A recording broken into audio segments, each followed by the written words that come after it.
were moved out. He said, his daddy said it was a terrible time when they were over on Hills Creek, his family, and yet all the neighbors were gone. You know, the real solitude of this park came about, or this area came about when the National Park bought everybody out. It was a tragedy. In fact, if you go out to Little Greenbrier, this is Big Greenbrier, to the Walker sisters' house, there's a sense of a real isolation there now. You kind of marvel at 6 women living out there in the woods alone. But that's because there's nobody there now. When they were there, it wasn't a remote or lonely place. There were people, lots of people. In fact, let me find one more quote for you about Glenn's quote on the removal of the people in this area. Here's what Glenn said in his book that we just saw a while ago, the Greenbrier Cove story. Here's what he says about his dad and mother and his opinion when his neighbors and all the neighbors here were moved out in Greenbrier. Because remember, this is just Indian Creek. Greenbrier goes that way, and there were 800 other people in here at its height. It wasn't isolated. Here's what Glenn said. He says, of all the possible tragedies that befell the Greenbrier Cove people, and we're in Greenbrier Cove here, the taking of their homes for the national park could be listed as the most devastating blow in their life. Harping on what we said earlier, sacrifice. These people really did sacrifice. I take my hat off to them. They gave up a lot, didn't they? We've already covered that. Again, his daddy had even said to him, after the park was established in the 1970s, his daddy, Bill Cardwell. In fact, your map, by the way, I'll point out one area where you see sign for Bill and Pearlie they say Caldwell, here it's Cardwell. That was just an error on the map maker, minor little glitch. He said he took his daddy, his dad was elderly in the late 1970s. Glenn was working for the park. And he'd go over and see his daddy, and as he got older, they were talking one day about the past, because Glenn was always interested in the past. And Glenn just said, Dad, you want to go back into the old home site? Go back up? And he kind of said, yeah, let's do that. And so they went up to the old home site, went over to Hills Creek where they had lived prior to their final removal. And Glenn didn't know, his father had been bitter about the developments of removal of people, because he had felt it and experienced it. But then they started talking, and his dad warmed up, and the final kind of theme of their conversation was his dad opined towards the end of their visit that, I'm kind of glad it's preserved, because he said, I don't know what would have happened. Gatlinburg and development would come in here, and we really wouldn't have had any sense of our heritage then. So many people, as Carolyn said that, some people were bitter, obviously, Cades Cove people, Montana people, Cataloochee people. Second generation, third generation realized, what, this park has preserved the Appalachian community. Will we be here talking about the park today? No. Will we talk about Cades Cove at all? No, Cades Cove would have been a great golf course. That's an excellent place to put a golf course. You're looking at a Walmart. You name it. So yeah, sacrifice, boy, but this is preserved for perpetuity. But if they hadn't Appalachian culture. But if they hadn't preserved it, would there be a Gatlinburg as you see today? Probably not, but there would have been some development because people want mountain territory. Even beyond here, Tellico Village. Why'd you come there? That's not in the Smokies. Beautiful area. We could still had some, but your point's well taken. It wouldn't have been the mass relocation of outsiders like me and you as we see today. But it could have been a national park. National forest would have brought in hunters and fishers and fishermen and hikers. So we would have had some. Obviously not the intensity of it. In fact, all the original planners of the park, the ones who really wanted it, if they came back today, they would not believe what has transpired. They didn't have any idea of that kind of development in the 1930s. Like David Chapman, the Davis, etc. They'd been overwhelmed by what has occurred yet. But some of that would have come in anyway, because we're only 45 miles from Knoxville. There would have been city people coming over here, as there were even before the park. Fishermen, women, hikers. Elkmont area. Yeah, Elkmont, we had the community there, yeah. Others would have come, but not in the intensity that you correctly stated. Very good observation, yeah. But then most of them saw, this was traumatic, but life moves on. And now Glenn's daddy even said, and my boy's got a good job. Yeah. So let's head up if you want to. Yeah, thank you. Everybody got a map? Yeah. I think you need it because it's pretty straightforward.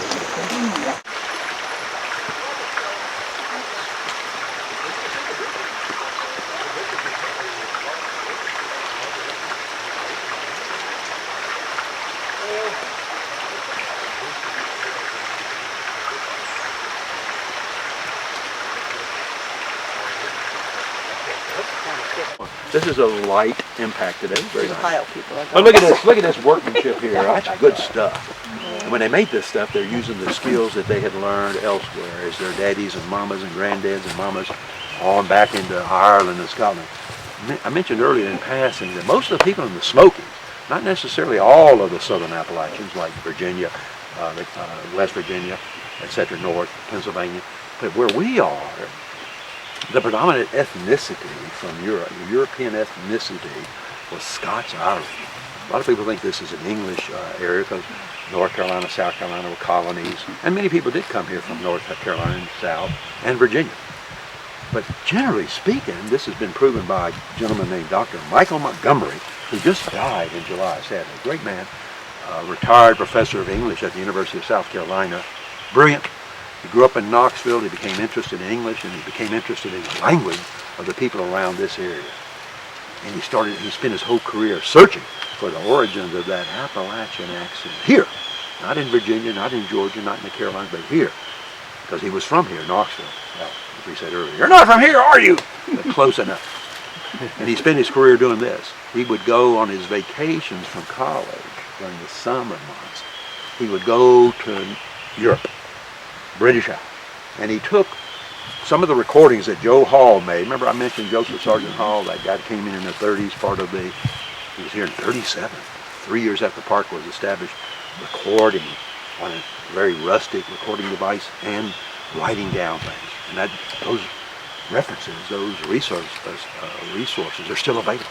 They were maintained by the park and by Joe Hall himself. Now they're in the Library of Congress, and they're in the park headquarters out in Townsend, that new cultural resource center. So Dr. Michael Montgomery found out that Joe Hall had made all these recordings in the 30s and 40s. So he started to listen to them, and he made voluminous notes, and he went from this background of knowing what Hall was getting as part of the idioms and vernacular of the Smoky Mountain people right here in Tennessee and North Carolina, and he went back to the British Isles. Because for years, what did people think this language was? It was a term, the mountain language of the southern mountaineers. Anybody know? It starts with an E. Elizabethan English, kind of mid-English history. And people thought the way these folks talked was the residual English period of the pronunciation of the Elizabethan period. Montgomery didn't believe that. So he went to Northern Ireland, but he kind of eschewed England and its cultural resources. And he went up into Scotland, north of England, and into northern England. And he started to go to libraries, go to their tapes of the earlier peoples. And he started to make connections. And he also listened to this Appalachian music that people were making here with fiddles. Didn't have big bluegrass bands with banjos and upright basses. You didn't carry those across on a ship. You carried a fiddle. And then you brought over songs from England, Wales, Scotland, and Ireland. And he started to realize that his judgment, based upon looking at tapes and resources here, looking at tapes and resources and interviews in Northern Ireland, that in his opinion, Dr. Montgomery, the people who are here, not in Georgia, not in Pennsylvania, had a real connection to Northern Ireland, and particularly the Ulster region up there around Belfast, Londonderry, North Ireland, the Protestant Ireland, not the Dubliners who were the Catholics that came in later into Boston and New York and Philadelphia and on down to Savannah. Savannah was full of in the 1800s Catholic Irish had immigrated.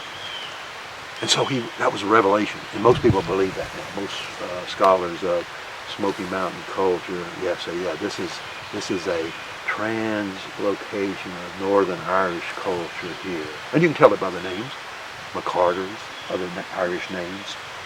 And they brought with them the music and the speech and the material culture to make a living in this environment, which is amazing. To be out here and say, I've left Savannah, Georgia, or Charleston, come to this. And what's here for them? Hard work. They ain't living out of this area, which is not what I'd call real prime land. That's why you only got $38 an acre, as somebody mentioned earlier. But these were resolute people. They were the poor people of Europe. We didn't have the landed gentry come to this part of the United States. They stayed on the coast, down with the plantations, the landed British, English, Scots. These guys and girls were poor folks. And this to them was a Garden of Eden, because what? What was the great distinction here between what they were leaving behind on the coast of the United States? They owned it. They owned it. Yeah. You are right. They could finally buy land when all their history they've been in Scotland, Ireland, under some duchy or duke or lord, and living at their pleasure, at their whims.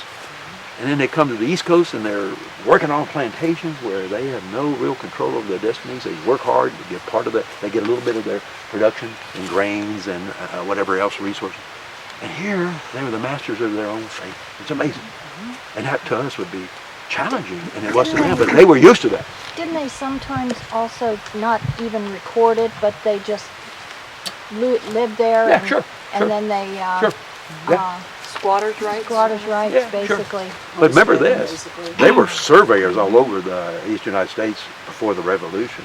Surveyors came in here and kind of quickly took care of that, because they would come in, since there was, even before the state of Tennessee, who you going to say, you just post it, it's yours. Then later, when the state of Tennessee came about, 1796, you'd go to the courthouse in Sevierville, say you have a land here, you've put corner boundaries, and they'd look it up and say if anybody else had it, if not, it's yours. Then surveyors would come in and buy up properties, which they'd never seen, and they record it and plot it out on maps with hack marks on trees, survey marks. And then you had to, if you went into an area and looked at where you wanted to go, you'd find out it was owned by somebody else, you'd buy it from them. And they were selling it rather cheap, because they didn't think it was going to come Pigeon Forge and Gatlinburg, as you know. Seriously. So this is an amazing story of that American experience, that British experience too, the old world coming to the new. And that's what Glenn was born into, as we have already reiterated a couple of times. People who didn't look to the government, didn't look to even neighbors, although neighbors did help them. They were self-reliant. Even Franklin D. Roosevelt, when he came to Newfound Gap on September the 2nd, 1940, to dedicate this park, if you read his text, and it's available online, he says this is a monument to the self-reliance and industry of the American people. That forged that kind of environment from the East Coast, from Europe to the East Coast and beyond, giving us within 500 years of Columbus's arrival down in the Caribbean, a nation that goes see the shining sea. Remarkable story, remarkable story. And if they needed help, they had their church members, they had their neighbors, they had family. That was helped them. So we got this is Glenn's milieu. This is what he learned from. He was part of this. That stream nurtured him. The plants and animals here nurtured him for about the first 17 years of life. Then he moved to the big city over here in Pittman Center. And there were markets. But listen to this figure. We're getting memory. Greenbrier had 800 people. This is one community in Greenbrier. There were about 5 other communities here, not just here, on down towards Ramsey Cascade, on up towards Fern Branch on the Porter's Creek Trail, and on up, what's that trail that leads up to Mount LeConte? Near the camper's cabin, or hiker's cabin. Brushy Mountain? Yeah, Brushy. Thank you. This is a big area. I had a hotel here. I had Hotel LeConte here for several years before the park to help city folks come in here, fish and hunt. And then we had a CCC camp in here. We had about 3 blacksmith shops in this environment of larger Greenbrier Cove. Had 3 schools, 4 churches, etc. You see, this was not Idaho when Lewis and Clark first laid eyes on it in 1804. This was settled with the level of settling and technology of that time. First people in here, 1810, the Whaleys. William Whaley and his brother Middleton Whaley came in here, bought their families, and they start the European settlement of this area. Cades Cove, the Olivers come in about 1870, 1880, over on the Carolina side a little earlier because they're closer to the coast. We have people coming into the area around Cherokee, 1790. Great migration of people leading to many communities. I believe there's 7,000 people living in this area, as we said earlier. So this was not, they didn't live in a vacuum. They had their churches. They knew how to get to Sevierville to pay their taxes every year. They knew how to get to Gatlinburg. At that time, Gatlinburg wasn't Gatlinburg in the city of the United States. It was White Oak Flats, but had people there you could trade with. This is a barter society. Therefore, you traded, and later when industry got in this area, when the lumber company got here, my goodness, Greenbrier was pretty much saved from the large-scale timber operations we saw at Elkmont or Tremont or even on the North Carolina side. 12 or so different logging companies were in the park, what we call the National Park today, by the time of the inception of the park in 1934. This area was saved. We have some small logging here and there as people had portable saws, like we'll see when we get up to the engine today, if we make it that far. So this was spared pretty much. Large-scale degradation. Here's a fact to think of. You already may know it. 521,000 acres in the Smokies, and only a quarter of that acreage is old-growth forest. 3/4 of this park has either been farmed, logged. So most of it is a second-growth forest. You wouldn't know it if you didn't know it, except for the size of the trees. That's kind of a giveaway. Even this area would have been, farmers would have hacked down anything. Because what we have next to us? A stream. What do streams do? They flood. When you have flooding, what do you have? Fertile sand, new soil that is developed. Here's another fact. Here's a quote, a fact. A lady whose name will come to me in a minute, wrote a book on the Smokies. And she's been here, but she wrote a quilting book, etc. Her husband's a geologist in the Grand Canyon area. And it'll come to me in a minute. But she said this, that every year, in the fall of this park, every year, from the last ice ages on to now, even though we didn't have ice here, we had a different forest then because it was cooler. Ice ages are up around Louisville, Kentucky, not too far away, 300 miles north of Appalachia. Every year, this mostly deciduous forest, and about 80% of the park are deciduous trees, and the other 20% are conifers. That leaf litter that falls, we know what happens here. Yeah, this trail will be full of stuff. End of November. 500 million tons of leaf litter is estimated to fall on the forest floor of the Smokies, and by extension, the whole southern Appalachian region every year. Therefore, this soil gets replenished every year by another bit of organic deposition that will degrade and become what? New soil. So even though it looks bleak, but there's a stream you can find along the stream banks, a 1/10 of an acre here to put corn in, another 1/10 of an acre over there for beans, another 1/10 of an acre over there for potatoes and cabbages and you name it. These mountain people would do that. They'd find any arable land they could till, put in some food. And then what else did the forest provide them? What's around us in the 1800s? Animals. Deer, rabbits, squirrels, turkeys. Bear. Huh? Bears. Bears. Yes. Bear was a great meal. Goody. Huh? Goody. Good eating. And one other thing, in fact, there's Joseph Sargent Hall, the guy I referenced, he would go around and ask people about, well, what do you eat? What are some of your lifestyles, including cooking? And they said, oh, all the ones we just said. And one man said, well, you know, some people who weren't doing so good, some of our neighbors sometime when the forest wasn't that productive, and you know, there's cycles in productivity and natural foods. He said, there's a guy down here, a neighbor, and I say he's ground hogging it. And Joe Hall said, what do you mean? He said, well, if you were doing bad and you didn't have those foods we just said, you kind of ate groundhog, which was probably the lower end of the food chain. But it was, it was food. But he called it ground hogging it. That old boy's ground hogging it up there. Man, he wasn't doing so doggone good. Again, part of that culture, part of the language is very poetic and descriptive. Part of this is Glenn's milieu. Let's check one other thing, then we'll move on, because this is supposed to be a highway. Talking down the street. Well, that's good point. Huh? What do you got? Metal pipe. Yes, sir. Yes, sir. That metal pipe right there, and I got one right here. Let me see it. Got one right here. That's What was it, John? Is that right? John, this is what you saw down below. Yeah, this is when the Park Service took over in the 40s. They didn't really get a ranger station up here probably to the 40s. And they built earlier, that's a 1960 building there. We went by the ranger station. That's Mission 66, would have been mid-60s.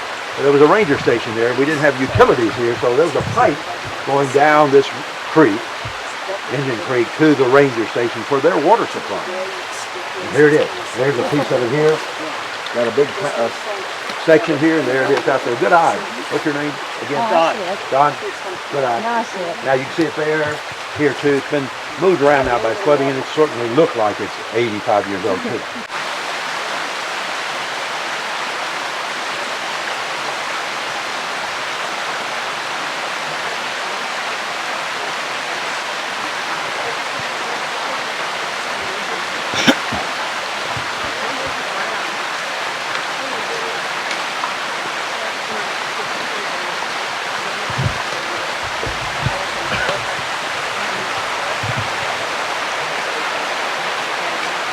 Up to this flat land. This is where the school, or one of the schools, was here. In fact, you can find the foundations for it over here.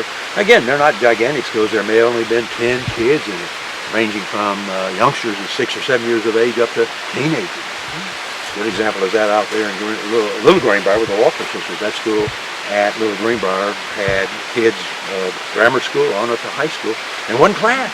And the teachers had to teach that array of learning abilities and needs. So next time you come out here in the winter, look for this after the second bridge, maybe 100 yards, and go up in here. You'll see the flats of the school and the remains of it, which was not very big. And easy to move or just use the timber for some other purpose. Well, there's a good example. You could pass that easy, couldn't you? Pass right by that, but there it is. Steps up to the old school, and there's a flat area up above. You know, every day, for part of the year, kids would go up and down that to the school and go back home and work the fields at night and build in the wintertime those big stone towers. That's part of their reading, writing, and arithmetic.